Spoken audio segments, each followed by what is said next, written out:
क्षेत्रको बाँकी रहेका विकास निर्माणका कामको पनि इन्जिनियरिङ कलेज बनाउने, स्टेडियम बनाउने, युवाहरूको लागि खेलकुदको लागि स्टेडियम बनाउने, टेक्निकल इन्स्टिट्युट बनाउने म यहाँको लागि वचन दिन चाहन्छु।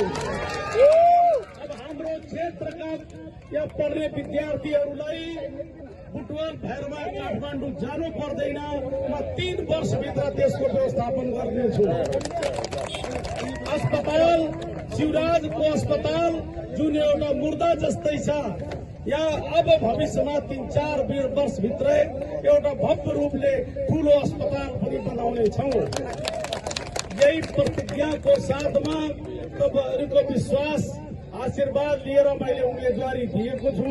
तपाईहरूको सहयोगको ठूलो आशा विश्वास र भरोसा लिएको छु। धन्यवाद, नमस्कार।